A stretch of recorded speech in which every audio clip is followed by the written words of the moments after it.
ajili ya unyakuo. Nami naliombea kanisa lako ambalo wameandikwa kwenye kitabu cha uzima. Naomba Mungu huisha, naomba Mungu tia nguvu, naomba Mungu nyanyua, naomba Mungu tenda. Maana umesema kanisa la mwisho tuna nguvu kuliko kanisa la kwanza, na wala malango ya kuzimu hayatatushinda kamwe. Nami ninaamuru nguvu, ninaamuru nguvu, ninaamuru nguvu ndani ya kanisa la mwisho. Tembea kwa nguvu, tutembee kwa nguvu na mamlaka yako Mungu. Mimi nashuka, wewe uinuliwe. Roho wa Bwana, asante. Dhambi huwa inazuia maombi. Yako mambo mengi sana yanazuia maombi. Pia kukosa utii kunazuia maombi. Mungu anakuambia fanye kiufanye, kinazuia maombi yako. Utakapoenda kuomba sehemu fulani, unaomba unashangaa ugumu kwa sababu hujatekeleza kile ulichotumwa na Mungu. Amina. Sio kutenda dhambi tu. Kuna vitu vingine Roho wa Mungu anakushauri. Acha hiki, acha. Wewe mbishi. Acha. Wewe mbishi. Matokeo yake kinazuia maombi yako. Amina. Kukosa utii nako kunazuia maombi. Ingawaje mimi leo hapa nimeandika mambo mawili tu. La kwanza dhambi kama walivyosema, na la pili kutokusamehe. Kuna watu wameokoka. Sasa sijajua huyo Roho Mtakatifu ni roho gani ananena ndani ya mtu mwenye chuki na mtu mwingine. Roho Mtakatifu huwa hakai penye dhambi. Utashangaa mtu anabubujika, akitoka hapo nje anasengenya mtu. Sasa huyu roho gani alikuwa ndani yako? Roho wa uongo. Roho gani huyu? Inabidi kuzipima hizo roho. Ndio maana Mungu alisema tutazipima hizo roho kwa matendo yako. Mimi wasibabaiki na mtu ananena kiasi gani, anajaza upako. Niwaambieni siri yangu mimi, baada ya kupita katika mambo mengi ambayo Yesu amenifundisha kiimani, nina kitu kimoja. Huaga mimi sibabaiki na mtu hata afufue mfu akafufuka hivi. Sibabaikaji. Na babaika na Roho wa Bwana anachoniambia ndani yangu. Maana yake kimetoka kwa Bwana. Yaani hicho ndio ninachokiogopa. Yaani sauti ya Mungu, neno la Mungu atafundisha, lakini mimi nitaangalia neno la kwangu liko wapi. Simwangalii yeye, siangalii nini, naangalia Mungu anasema nini na mimi. Lile neno ndo nahangaika nalo. Sihangaiki miujiza, sihangaiki nini, nahangaika na neno. Mungu ulituma neno duniani nalo huwaponya na kuwaokoa katika maangamizo yao. Hebu tuende huko mbele utaona kitu. Hebu fungua dhambi, fungua Yohana 9 mstari wa 31a. Unazungumzia masuala ya dhambi. Mungu hasikii maombi ya mwenye dhambi hata siku moja. Mstari wa 31a. Yohana sura ile ya 9 mstari wa 31a. Anasema hivi.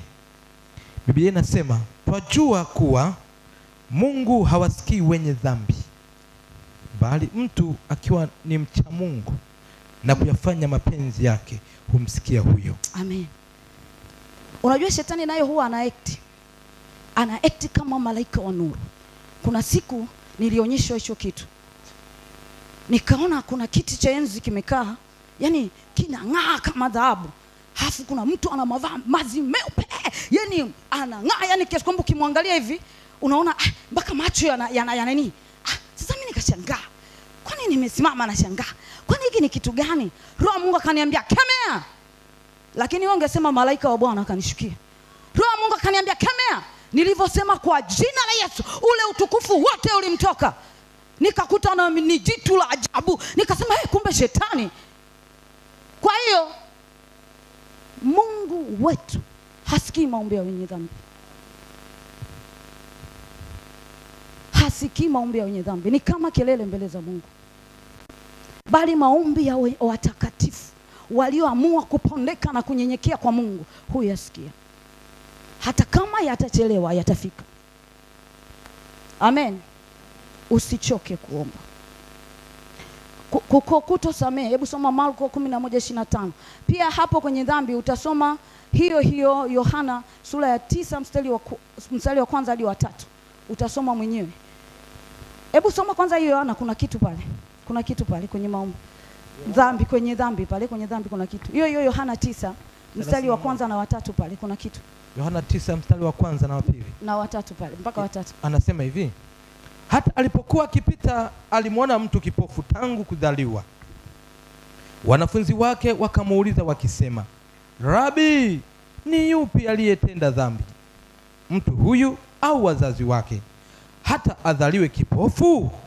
Yesu akajibu, huyu hakutenda dhambi wala wazazi wake, bali kazi za Mungu zidhihirishwe ndani yake. Amen, ubarikiwe. Kuna ka point fulani. Ni yupi aliyetenda dhambi mpaka mtu huyu azaliwe kipofu? Kumbe dhambi inaweza ikakusababishia kuzalisha mambo mabaya. Unaweza ukashangaa unazaliwa unazaa watoto vilema, kumbe ni dhambi. Unaweza ukashangaa unazaa watoto wezi, majambazi. Yani uko ndani ya Kristo lakini vinatokea vitu vya tofauti. Kumbe ni pale ambapo sijitengenezi huku, nitazalisha vitu vibaya, mpaka magonjwa. Magonjwa yanatokana na dhambi.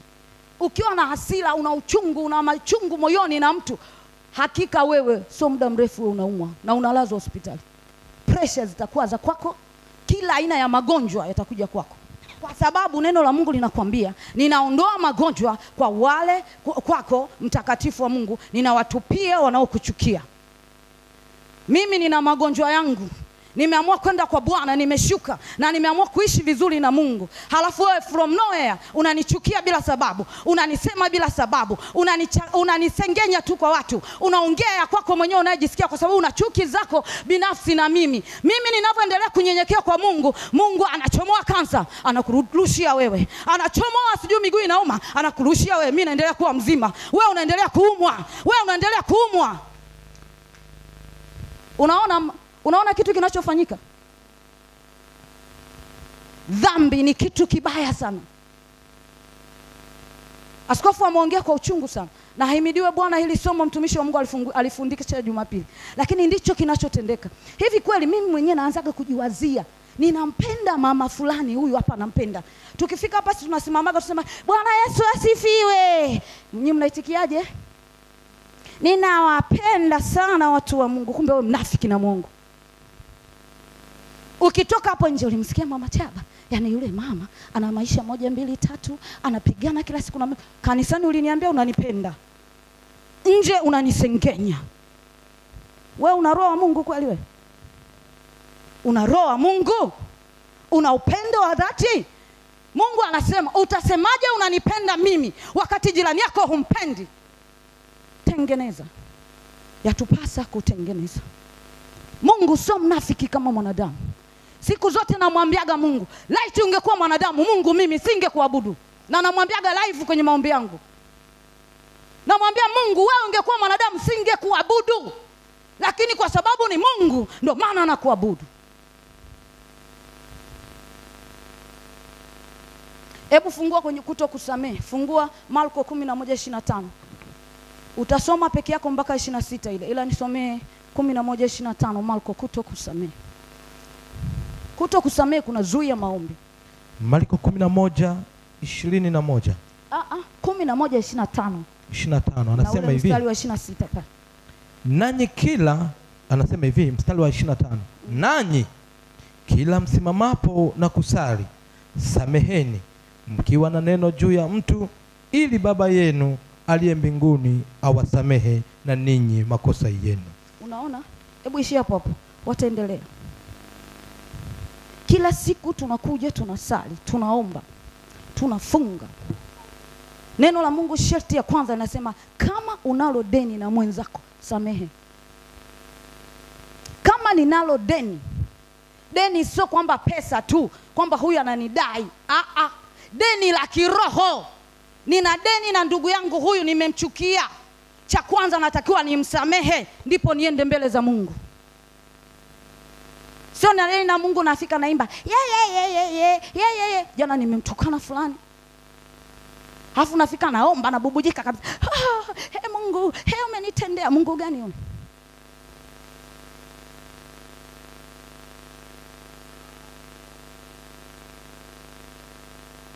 Kama una neno na mtu leo, achilia. Awe ameokoka, awe hajaokoka. Viumbe wote ni wa Mungu, achilia.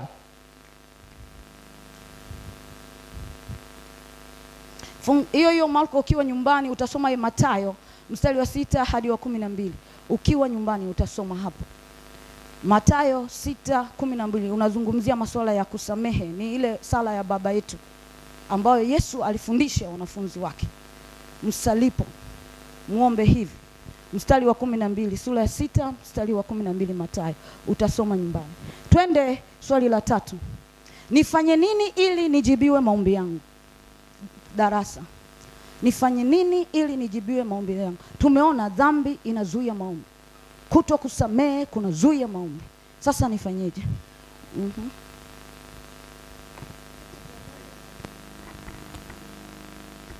Bwana Yesu asifiwe.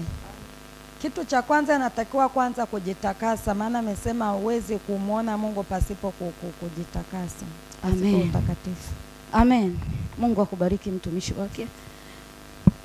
Nikwambie siri moja. Usije ukazani kuangusha pepo, kufufua wafu ndio kutakupeleka mbinguni, unajidanganya. Matendo ya miujiza, neno la Mungu linasema ni kwa ajili ya wale wasioamini, ili wapate kuamini. Sisi tunaishi kwa imani na tunaishi kwa utakatifu.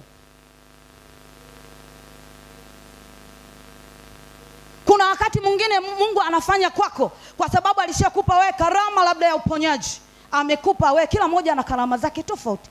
Amekupa wewe karama ya uponyaji. Kuna mtu mmoja au 5 kule wanaomba, Mungu tenda, Mungu fungua watu wako, kwa sababu wewe unatumika kwa karama ya uponyaji. Ukiweka mikono watu wanafunguka. Wewe unasani wewe ni mtakatifu. Ajichunguze njia zako. Yale matendo unayoyafanya yanaendana na kile kilichoko ndani ya moyo wako au ni mnafiki? Ukiona kwamba matendo yanayotendeka ambayo miujiza Mungu anaitenda haiendani na kile kilichoko ndani ya moyo wako, jitakase. Jua unatenda lakini wanaoomba ni wengine.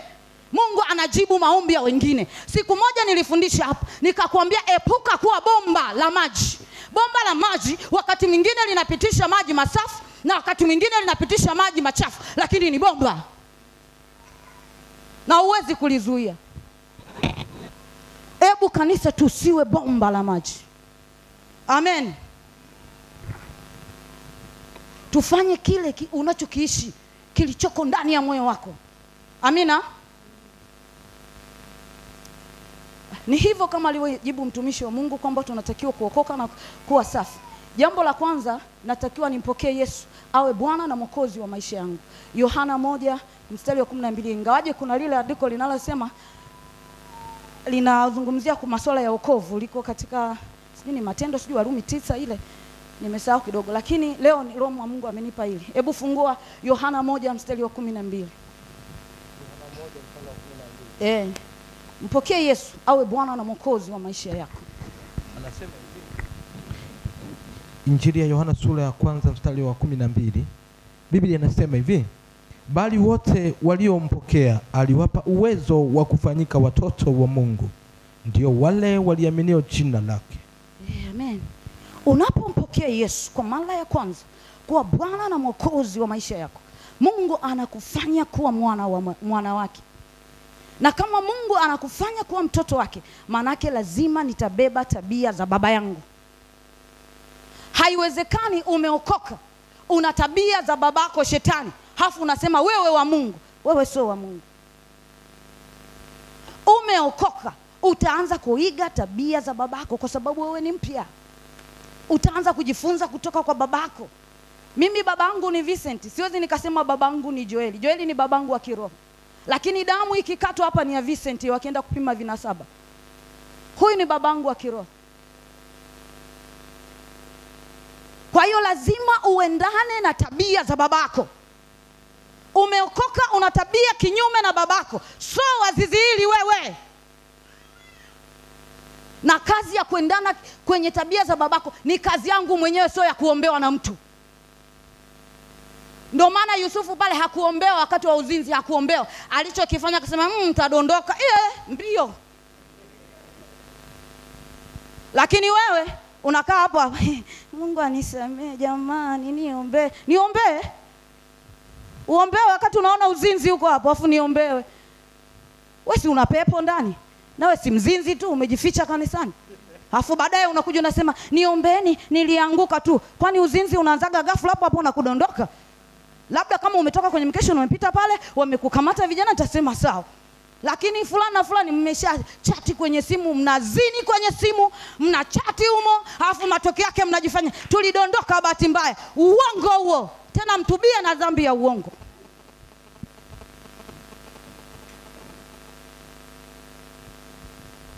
Amen. Bwana Yesu asifiwe. Sasa naingia kwenye kiini changu cha somo. Huko nilikuwa ninaenda kama mwanzo uangalie. Lakini huko naingia kwenye kiini changu cha somo ambalo nimepewa na Roho wa Bwana. Namna ya kuomba.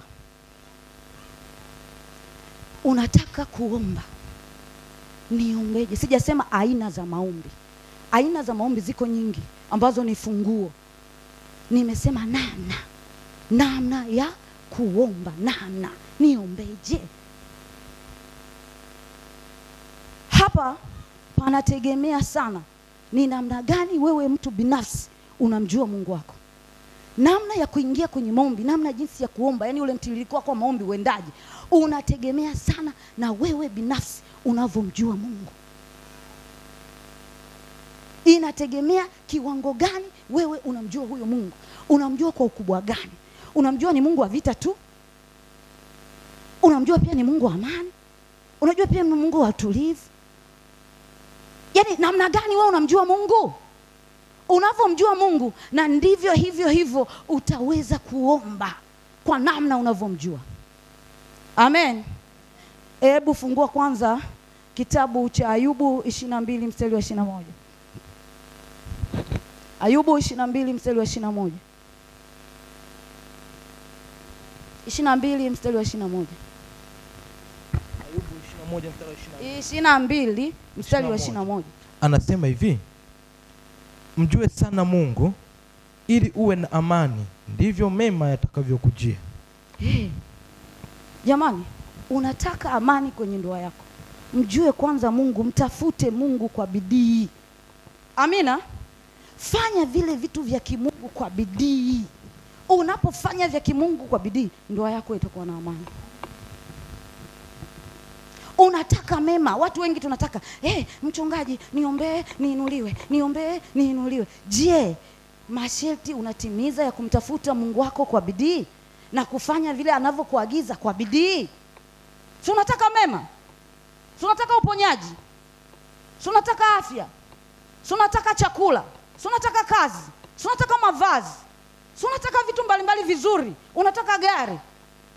Kiwango chako cha kumtafuta Mungu wako na kumjua Mungu wako, wala huna haja ya kuomba gari zitakuja.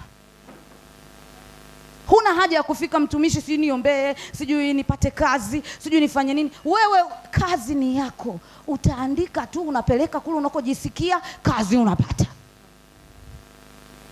Nakumbuka wakati nataka kuhama kutoka Shinyanga kuja huku mkoa wa Pwani, nilimuuliza Roho wa Mungu. Nikamwambia Mungu, nataka kwenda Dar es Salaam huko Pwani. Nitaenda wapi? Wakati huo wilaya ya Mkuranga ndio inatangazwa, ndio wilaya mpya. Yaani huo mwaka ndio sasa wilaya ya Mkuranga ni wilaya mpya, wilaya mpya. Roho wa Mungu akaniambia andika Mkuranga. Alivyoniambia andika Mkuranga, nikaandika Mkuranga. Mume wangu akasema Temeke, yuko mtu pale tunafahamiana naye, atafanya vizuri Temeke. Kwa hiyo tukao na msuguano. Huyu anasema Temeke, lakini mimi Roho Mungu ananiambia wapi? Mkuranga. Huyo ikafika sehemu akasalenda mwenyewe. Unajua vya Mungu ni vya Mungu. Akasema mama iendelee huko Mkuranga. Sasa nilichokifanya nikaandika, nilivyomaliza kuandika ile barua nikapiga magoti. Nikamwambia Mungu, ninakushukuru kwa sababu mimi ninataka kwenda Mkuranga na wewe ndio utakayenipeleka Mkuranga. Nikapeleka. Nilivyopeleka barua ikajibiwa faster.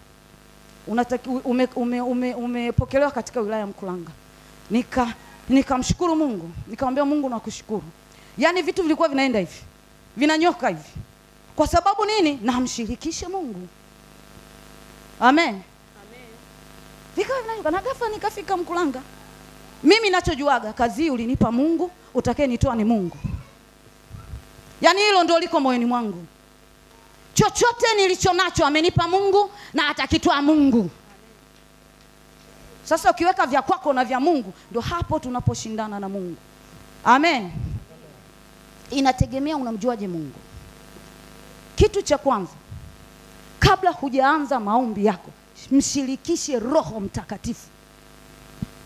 Ndio maana Mungu akasema nitawapa msaidizi. Sio tunafika tu na kuomba, "Hey baba, ye." Umemshirikisha Roho wa Bwana? Mwambie Mungu, ninaenda kwenye maombi, naomba Roho Mtakatifu unisaidie na ukaniongoze niombeje, tutaona huko mbele. Nineneje, nifanyeje, nielekeze Roho Mtakatifu. Utashangaa kuna mambo ambayo ya hisia zako tu za kimwili ulikuwa nayo, ndio umefunga kabisa.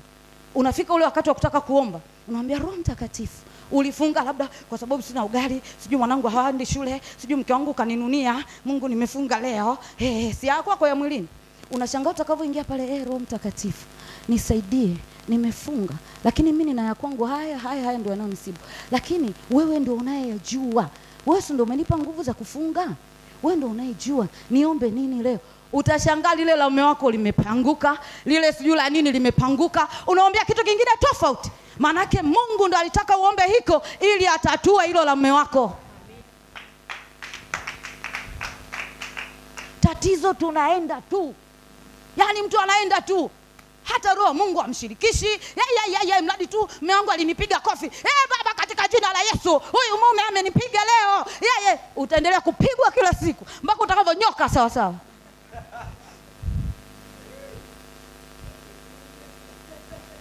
Msikilize Roho Mtakatifu na umwambie akuongoze. Amina, Bwana Yesu asifiwe. Nimekuwa mwinjilisti, sijui ni mwalimu, sijui mwinjilisti, mtajua huko. Mshirikishe Roho Mtakatifu kwanza, naye atakuelekeza cha kufanya. Mfano, anaweza kukuambia mahali pa kwenda kuomba. Sio kila mahali. Sio kila mahali. Amen. Ukikaa katika Roho, ndio maana ni namna gani unamjua huyo Mungu. Kama unamjua Mungu anakaaga tu kanisani, wewe sikatai kuja kanisani, ni mahali pazuri palivyotulia.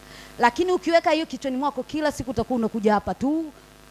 Kumbe wakati mwingine Mungu alikutaka uende ukakae kwenye ule mti pale ndio unakutana naye, ndio anataka ukutane naye pale.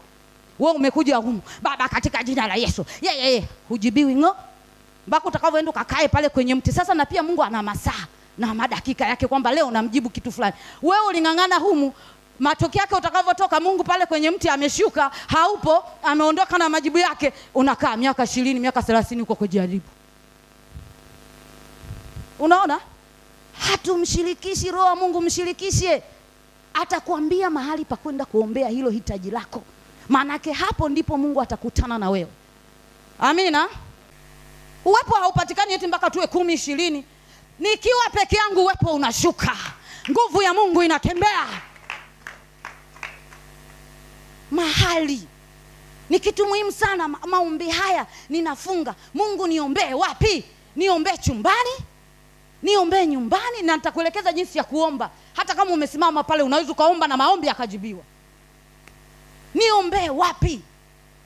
Roho Mungu anakuelekeza. Maombi haya utaomba usiku, labda nyumbani saa fulani, pia muda. Amen. Hivyo ni vitu muhimu sana katika ulimwengu wa roho. Kwa sababu Mungu anaenda na ajenda, usije kazani muda wote anakuangalia wewe kutendewe. Ana mabilioni ya watu. Ana kazi kila dakika. Yuko tight, kama yani tusemeje? Kama wao wanavyosema uko busy, Mungu yuko zaidi ya busy ya ubize. Na kila mmoja ana tele yake, ana siku yake, ana muda wake, ana wakati wake, ana majira yake ya kuinuliwa. Sasa itategemea unamsikiliza Roho wa Mungu au unajiendea mwenyewe. Ndio matokeo yake kanisa tunalalamika Mungu ajibu. Mungu anajibu. Lakini si wenyewe hatumtumii Roho wa Bwana. Roho wa Bwana ndo anajua majira ya Bwana, anajua muda wa Bwana, anajua mahali ambapo Bwana atakutana na wewe. Ndio huyo anayekuelekeza nenda pale, ndio majira ya Bwana, ndio muda wa Bwana, na sasa ndio utakutana na Mungu wako. Injili ya Luka sura ile 4 mstari wa 1. Neno linasema hivi: na Yesu hali amejaa Roho Mtakatifu, alirudi kutoka Yordani, akaongozwa na Roho muda wa siku 40 nyikani, akijaribiwa na Ibilisi. Na siku hizo alikuwa hali kitu hata zilipotimia. Mstari wa 1 tu. Mstari wa 1. Amen.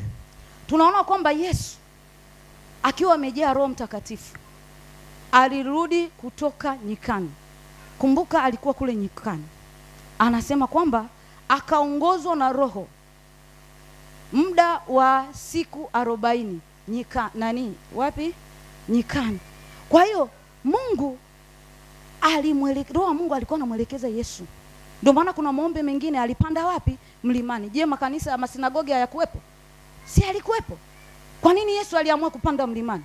Manake ndiko Roho wa Mungu alikomwelekeza kwamba huku ndiko utakakwenda kukutana na Baba leo. Amen. Kwa nini alienda nyikani? Manake wakati mwingine ni Roho wa Mungu ndo aliyemwelekeza maombi haya, kaombee sehemu fulani. Ebu mshirikishe Roho Mtakatifu kwenye maombi yako kabla hujaanza kuongea chochote.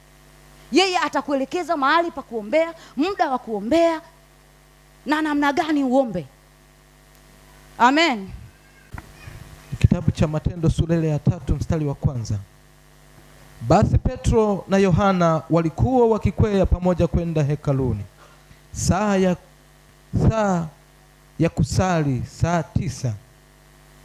Na mtu mmoja alikuwa kiwete toka tumboni mwa mamaye. Ishi hapo hapo. Amen. Walikuwa wanaenda, ilikuwa ni saa 9 kama sisi tunavyokuja saa 3 kamili kwenye ibada. Sasa na kwenye maombi nako kuna muda. Amen.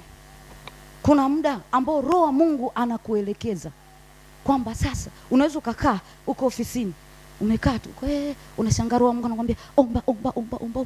Unaanza kumwambia niombe nini? Kemea hiki. Unapoomba pale hata kwa dakika 2, Mungu anatenda kitu kikubwa katika ulimwengu wa roho ambacho ungetumia masaa 3 hata 10. Lakini umetii tu ile sauti ya Roho Mtakatifu. Na ukamuuliza niombe nini sasa, mbona sielewi? Anakuambia ombea kitu fulani. Unaomba, unang'oa milima, unaharibu vitu vya ulimwengu wa roho kwa muda wa dakika 5. Siku moja alikuja pana mtoto pale shuleni, alikuwa na tumbo kubwa hivi, kubwa mtoto, mpaka linamwelemea. Kila siku namuona lakini sikusukuma kufanya chochote. Siku moja akashangaa Roho Mungu ananiambia mwite mtoto. Mimi sifanyagi kitu kama Roho hajaniambia nifanye. Sifanyagi. Najinyamaziaga kimya. Basi ananiambia, nikamwita, "Wewe hujambo usijambo? Vipi unataka kupona?" Yesu wangu anaweza kuponya. Akasema, "Mwalimu nataka." Nikamwambia, "Nikuombe." Niombe. Sasa mimi ni dili na mtoto, kumbe mzazi ndio mambo yake. Nikadili. Nikaomba. Baadaye nikamwambia, "Amina." Nikasukuma mchukulie maji. Nikachukua maji nikaomba, nikamnyesha. Nikaondoka zangu. Sasa kumbe kuna mganga yuko Tanga ndo anayemtibu yule mtoto. Ilikuwa Varangati. Mganga alikuja juu. "Huyo mtoto wamefanyaje?" Mama yake nakwambia ikawa ni heka. Unajua mganga ameshamweka kama Mungu wake. Huyo mtoto vitu vilinivyoviweka, huyo mtu aliomba ameondoa vyote. Ndani ya dakika hata 5 ni nyingi. Kumbe nimeondoa vitu vya mganga kwenye tumbo la mtoto. Hana ulinzi tena. Uombeje? Unapoomba uombeje? Tuombe, ujiombee mwenyewe, uombe wengine, uombe unatembea, uombe umekaa, uombe umelala, uombe umepiga magoti, uombe unatembea, uombe unapambana ye kama tunavyofanyaga, uombe kimya, uombe kimoyo. Unamuuliza Roho wa Bwana, hili ombi niombeje? Roho wa Bwana anaweza kukuambia kaa kimya hapa. Unajua naweza nikakaa hivi kimya na mdomo nimefunga, lakini moyo wangu unaomba. Na Mungu anajibu. Siku moja tukiwa chuoni, mwenzetu mmoja shangazi yake alimpeleka kwa mganga wa kienyeji. Huyo ameokoka, akaa sitaki. Akapeleka, akamwambia twende, akaenda. Kufika pale akakaa. Yeye akajinyamazia tu kimya, lakini akawa anaomba moyoni. Mdomo hauchezi wala nini. Unajua moyo unaomba. Akawa anaomba moyoni. Mganga pale anamwambia, "Ondoa huyu mtoto, ondoa, anaharibu vitu vyangu, ondoa." Akamwambia, shangazi anashangaa, "Anaharibu nini? Mbona amekaa huyu anaomba hapo alipo anaomba. Muondoe haraka sana." Sio lazima eti nipambane. Kwa jina la Yesu. Ndio Mungu anatenda. Amna. Namna gani unamjua huyo Mungu? Naweza nikakaa kimya na nikaomba na Mungu akatenda. Naweza nikalala. Tulikuwa tuna maombi ya kimya. Askofu alitufundishaga wakati tunaokoka. hataki kusikia mtu, sauti ya mtu yoyote. Utashangaa kanisa zima tumelala kimya, lakini ukiingia tu mlangoni pana nguvu ya Mungu ajabu. Yaani mtu mpaka umsogelee hivi ndio unamsikia anaomba. Yaani na wewe mwenyewe utashangaa tu unanena. Yaani unaingia tu unagusa tu mlango, unaanza kunena. Unaanza kunena. Kuko kimya. Mambo yanafanyika. Shetani anapigwa, wachawi wanapigwa, watu wanaokoka, watu wanafunguliwa. Lakini namna gani unamjua Mungu? Kama wewe unamjua Mungu kwa ufinyu, utakuwa unaenda kwa maombi haya. Ukiona mwenzako amenyamaza unajua haombi, kumbe anaomba.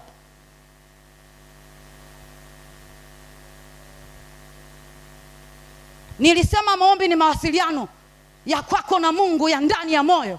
Kuna mahali ambapo Elia alipoona kwamba anavamiwa akaenda kujilaza kwenye mletemo. Akawa anaomba. Wanadhani pale Mungu alishuka hivi hivi? Moyoni alikuwa anaongea na Mungu. Alilala kwenye mretemo, wanasema alilala kwa sababu watu wa mwili walikuwa wanamuona amelala, lakini pale Elia hakulala. Kuna vitu alikuwa anazungumza na Mungu akiwa yuko kimya. Ndio maana Mungu alimtokea. Amina, Bwana Yesu asifiwe. Ukiwa peke yako utasoma Mwanzo 28 mstari wa 10 hadi wa 22. Kuna habari ambazo Yakobo alikuwa anaenda kupigana, akafika sehemu akalala, akachukua jiwe akajiegemeza. Usije ukadhani Mungu alijibu hivi hivi eti kwa vile alilala tu usingizi hivi akajibu. Hamna. Yakobo alikuwa anatembea na Mungu kwenye ulimwengu wa roho. Walikuwa rohoni na Mungu. Anatembea yuko kimya kimya, anaenda vitani, lakini anaongea vitu na Mungu. Anaongea vitu na Mungu. Akafika sehemu akalala, akachukua jiwe akaweka, akaona maono. Na akasema kuanzia sasa hapa nitatoa fungu la 10. Na ndipo fungu la 10 ilipoanzia. Ebu kanisa, usiwe na mtindo mmoja wa kumtafuta Mungu. Mtafute kwanza Mungu na nguvu zake, ndipo utajua namna gani niombe. Zingatia kumshirikisha Roho Mtakatifu. Muda wa kuomba ni muda gani? Roho wa Bwana niambie, masaa, madakika. Ndio maana mimi jumbe zangu zote nikiandika huwa naandika muda, naandika tarehe, naandika dakika zake, naandika na siku, naandika na mahali ambapo Mungu alikuwa ananipa huo ujumbe. Kina maana katika ulimwengu wa roho. Mchawi akitaka kukufunga, anafunga siku yako uliozaliwa, anafunga tarehe yako, anafunga majina yako yote matatu, na majina ya babako na majina ya mamako, na muda ambao tukio wanaotaka lifanye litafanyika muda gani, dakika gani, masekunde mangapi, anafunga hapo. Umeelewa kidogo? Umeelewa Kuna kitu umekipata Basi niombee kwa Mungu anipe zaidi, siku nyingine niseme. Mtakatifu Baba, katika jina la Yesu, ninakushukuru kwa uweza na nguvu na mamlaka. Asante kwa neno hili ulilotupa asubuhi ya leo. Roho wa Bwana, endelea kutufundisha pekee tukiwepo majumbani. Endelea kusema nasi na kutuelekeza, na kurudishia heshima, utukufu na shukrani Baba. Mimi sina budi kupungua, wewe uinuliwe, katika jina la Yesu. Amen.